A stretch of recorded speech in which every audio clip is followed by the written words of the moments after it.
Hi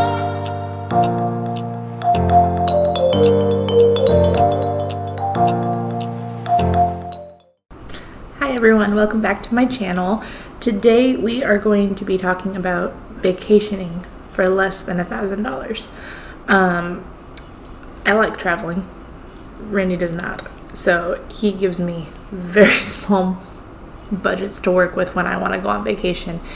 And we normally have to go around Christmas time so that it's easy for us to both take time off work. So last year we decided to spend Christmas in Las Vegas. He had never been. I've been a few times. So we left a few days before Christmas, spent a few days in LA, and then drove to Las Vegas and did the entire trip for less than $1,000. I think we ended up right at $1,000, maybe a little over, but that included gas and food, which we already paid for. So we're going to talk about how I managed to do that and what I do in the process of planning our vacations. So I actually have like a running list of places that I want to go. Normally we try and stay on the West Coast and go places where we can drive to. I'm kind of this next year I want to go somewhere we can fly to because I hate being in the car. I drive 3 hours a day for work, like to get to work and back. So when we go on road trips, I hate driving. But this one we decided, we've got a few days, let's just drive there. It's not that much of a drive and we're stopping in LA. So from where we are, we're in the Bay Area. So San Francisco or Los Angeles is about a 5-hour drive. So we decided to rent an Airbnb in LA. Not in the city. We stayed out in one of the suburbs, and we left on a Friday and we're there for the weekend. He actually ended up being sick, so we didn't really get to go out and do anything, but we did go to the Santa Monica Pier. We drove around downtown a little bit, went to Rodeo, did some sightseeing, and not doing the touristy things. The first trip kind of saved us some money. I had been to LA before and done, the Star Tours and Disneyland and all that, which is stuff that he totally is not into. So we didn't have to spend any money on that. And then with him being sick, we really just kind of relaxed and hung out in the Airbnb so that he wouldn't be miserable when we were in Vegas. So we ended up just eating, we didn't go out to a lot of restaurants. We did like Panda Express one night just because I wanted Chinese food and it was right there. We did some tacos, I believe, one night, and then we would go out to like Denny's or something for breakfast because it was right down the street. Oh, we found this like ramen place. We went to this like Asian market and they had a ramen place inside their little grocery store that was really good. And that was like the first time I'd ever had ramen, so that was fun. So then we drove to Vegas, and because it was a holiday weekend, I think it took longer than normal. I think the normal time to get there is about 2 hours. Okay, I lied. 3 hours and 45 minutes is what Google Maps is saying.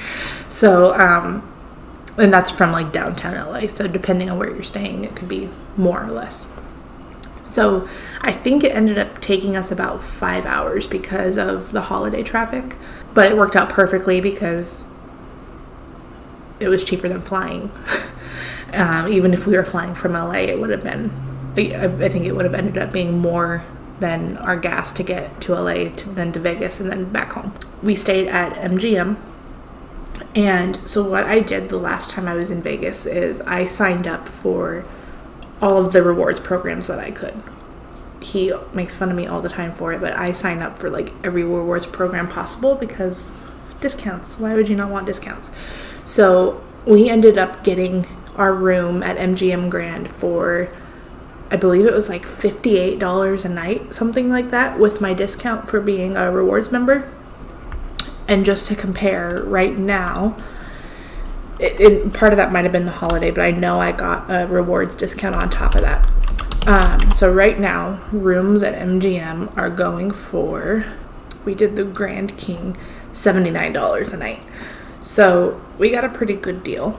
So ours was 50, I think it was like $53 or $58 a night, depending on the day, because it kind of varies. And then there was the resort fees on top of that. So I think it ended up being about $80 a night with the resort fees included. We did have to pay for parking, which was $25 a day, so another $100 on top of that. So I believe we ended up paying about $500 total for the hotel, a little bit less depending on like the tax and stuff. The great thing about Vegas is there's like food for every budget. So if you really wanted to be cheap, you could eat in the food courts and spend very little. It's when you go to like the big restaurants where you're going to spend a lot of money. I'm planning another trip here in July, so I can do a follow-up video on another less than $1,000 trip to Vegas. But this time it's going to be including a flight, and it's only going to be me. So it's going to be a little different than this one, because this one is obviously $1,000 for 2 people total. So we stayed in the Grand King in MGM, which was great. The location is kind of difficult because it's at the end of the strip. So like when you're coming from the airport, it's like one of the first hotels when you get onto the strip. So it goes Mandalay Bay, Luxor, Excalibur, and then across the street from that is MGM. And that's actually, when I went my first trip, we stayed at MGM, and I knew it was a nice hotel, so I wanted to stay there again just because I knew what we were going into. So MGM is a little different because it doesn't have a food court in it. It has a ton of restaurants, but as far as like the cheaper options go, there's not much there. So you do kind of have to walk to either like New York, who has, you know, all the pastas and the pizzas and the cheaper food court. And then there's Mandalay Bay has like a Subway. There's also, if you go to, I'm going to look at a map now of the strip because I can't remember. I think it's Planet Hollywood. Yeah, it's Planet Hollywood. No, it's not. Okay, so in between MGM and Planet Hollywood, there's a little, like, it's really weird because you kind of go up the stairs. It's right next to M&M World. You go up the stairs, and upstairs there is like a Jack in the Box or a Carl's Jr. or something like that, and a few other little fast food places. So if you don't want to walk across the street, you don't have to. There's a Shake Shack right there, a Wahlburgers right there. There's tons of places to choose from just in that little area. So it's not hard to find food if you stay at MGM. This time, when I go in July, I'm staying at Harrah's, which it looks like has a lot more food options because it's more in the middle. And we actually ended up spending most of our time down on that end anyways when we were there.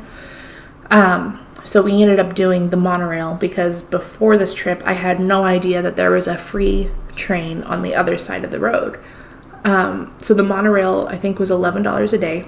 If you buy in advance, it's a lot cheaper. So if you're planning on using the monorail a lot, it's a better deal to buy in advance. I think when I was looking this time for a 4-day trip, it was like $32. And that's for, you know, using it 24 hours a day for 4 days. The only thing I don't like about the monorail is there's only a few stops every hotel, so it's hard to like go. You have to do a lot of walking. So like it helps, but it also doesn't because you're still walking there. There is a free shuttle on the other side of the strip that starts at Mandalay Bay. So Mandalay Bay will take you to Luxor, and then from Luxor you walk to Excalibur because they're right there. From there, if you walk to New York, there's a shuttle that will take you all the way down to the Bellagio and Caesars. And I believe it stops at Bellagio. But it gets you halfway down the strip for free. And then you can, you know, do all your stuff in the Mirage and Treasure Island, and the Wynn and the Venetian are down there. So it gets you pretty far down the strip. I don't really go, there's not really much to do down past the Venetian. I mean, there's Treasure Island, and Treasure Island to me, it's just a casino. There's the cool ship outside, for pictures if you're into that. But going in Treasure Island, there's not much to do. So if it were me, like this trip, I'm not planning on doing the monorail. I'm going, because we're staying at Harrah's, we're right there. If we want to go down to the other end, we're going to take the free shuttle down to the other end because we're cheap. And why would you pay for the monorail that stops at MGM when you can take the free train on the other side of the road all the way down to Mandalay Bay with very little walking. So that's our plan this trip. As far as things to do, we did a lot of walking the first trip. I think we ended up walking through every casino on the Strip, and or most of them. We at least wanted to see what was going on. We didn't go to any shows because we wanted to see like what there was to do this trip, and then the next trip we'll decide like, do we want to do the high roller, do we want to do the roller coasters, like depending on how we're feeling. But I would rather buy tickets there because I feel like they're cheaper. I mean, there's the stands on the street that sell them, but I also look on Groupon because Groupon always has discounted show tickets. So for this next trip, I've been planning on, we want to go to a comedy club because comedy clubs are cheap and we're on a budget. So a lot of the comedy clubs are like $30 for a show.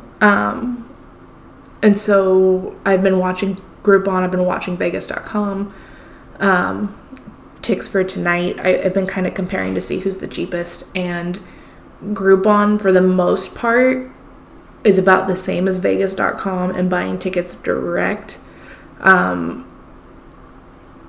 Vegas.com will show you like what the discount is, and Groupon looks like it's pretty similar. So I would rather use Vegas.com because I think that's, I don't know, buying tickets on Groupon kind of scares me because I don't know if it's real. So that's our plan this trip. This trip, we're actually only going to be there.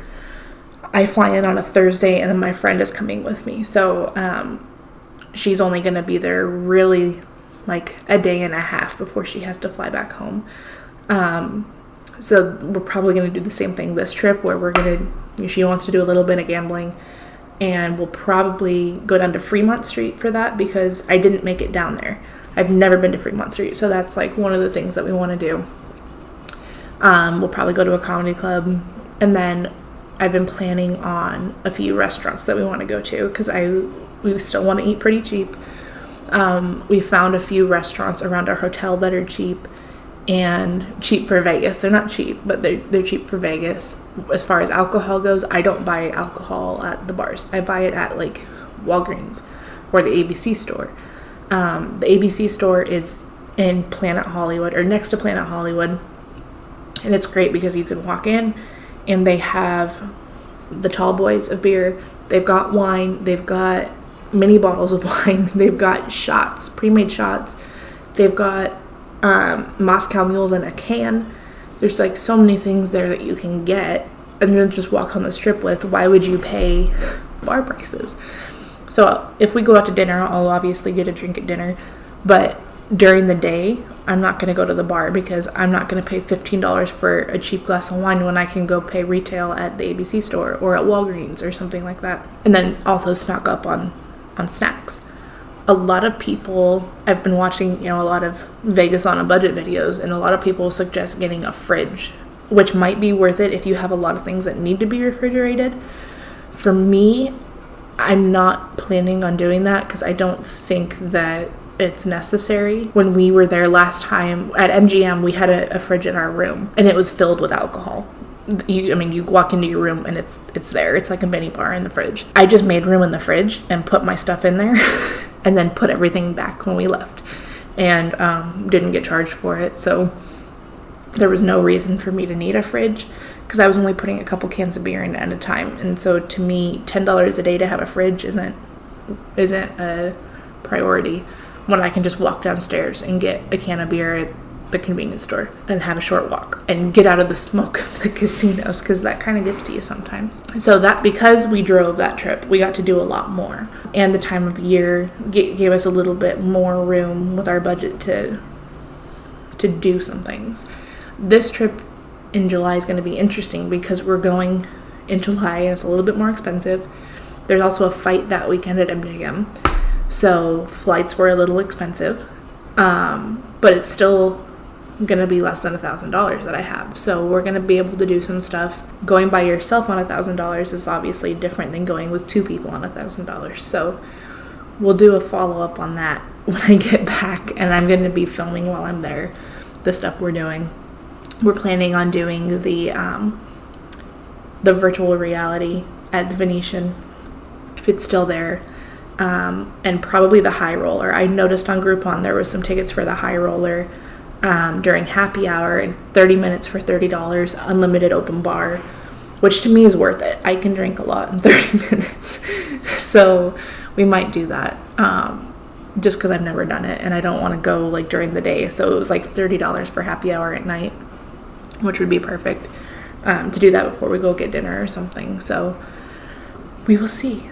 But I will link in the description to the rewards signups. I totally recommend doing both Total Rewards and MGM Grand, because this next trip I got a really awesome discount on Harrah's from being a Total Rewards member, and they treat you a lot better at the front desk if you're a rewards member. If you're going to gamble there, you have to join anyways because you have to have the card. I don't know if Caesars works like that because I've never stayed at a Caesars property, but I know MGM you have to have the M Life card, so you might as well join it anyways if you're going to be gambling there. But then it's awesome because at the end of your trip, if you don't have your card with you, you can just go to the M Life desk and give them all your receipts and they'll add it to your account. It makes it really easy to get your points. And the only thing I don't like is your points expire if you don't come back within 6 months, which we won't do, but it's worth it just for the discounts. Like, we'll never be able to tier up at MGM probably, but the discounts make it worth it on the rooms. Another thing I recommend if you are planning on flying is compare the price of the flights with bundling through Expedia and booking separately. I know when I was looking, it was extremely cheap for some reason for me to fly and stay at Stratosphere if I was booking through Expedia. The only reason I didn't do that is because I was doing some reading some reviews on the Stratosphere, and people said the neighborhood wasn't safe, and if you're alone, not to go out at night. And I was like, no, because I'm going to be alone for a night before my friend comes in. So it's always good to compare, because Expedia does give you a discount if you book all three together. The other problem with that is you can't use your rewards. So I literally spent like 2 weeks for this next trip comparing prices at MGM, prices at the Caesars properties, and then prices on Expedia with the flight, and then researching which flight was going to be cheapest, because a lot of the airlines that were coming up are the cheaper airlines where you have to pay for bags. Unfortunately, Southwest was way more expensive that weekend for some reason, so I ended up having to pay for my bags. But it ended up only being like $30 each way, so that wasn't too bad. Because I check. I can't I can't carry on. I can't fit all my stuff in. So I ended up paying for this next trip about $200 for a flight, which was kind of high, but it was the cheapest option, not staying at the Stratosphere, and we got Harrah's for about $20 more total with all my rewards discount. I also got a discount because I waited to book, and I was getting those emails as a rewards member that because I was logged in, it saw that I was looking at booking, and they sent me another code. And then there was a Memorial Day sale going on, so I got 3 or 4 different discounts, which made Harrah's the exact same price, if $20 more, as Stratosphere was with my flight. So it pays to do some research, and then you can always ask for upgrades when you're there. A lot of times for rewards members, they'll offer you an upgrade when you get there for like $20 more a night. You can get a way better room. I don't necessarily do that because I don't spend a lot of time in the room. I'm only in there to sleep. Otherwise, we're out doing stuff and in the sun and enjoying being on vacation. So to me, upgrading the room doesn't matter. We did get one of the renovated rooms. That was the other thing that made me want to go was, or go with Harrah's, was the room we got was brand new, completely renovated. It doesn't have a strip view, but I don't think we really need that because we're right on the strip. There's not much we can see other than the Bellagio. And I'd rather go watch the Bellagio at the Bellagio, watch the fountains. So I'm probably just gonna stay with the room that we got. We got the Valley room, newly renovated, in the tower. So we're not near the casino. I think the casino rooms or the Mardi Gras rooms are the ones that are not renovated. Obviously, I'm going to pay for the renovated one because why would you want to be in an old room? No, that doesn't make sense. So I will spend the extra money to have a renovated room and not be at the Stratosphere and be in the middle of everything. That just makes so much more sense to me. So that's what we're doing this trip. Thanks so much for watching. If you want to see more videos like this, make sure to hit like and subscribe below and hit the little notification bell to find out when I post a new video. We'll see you later. Bye.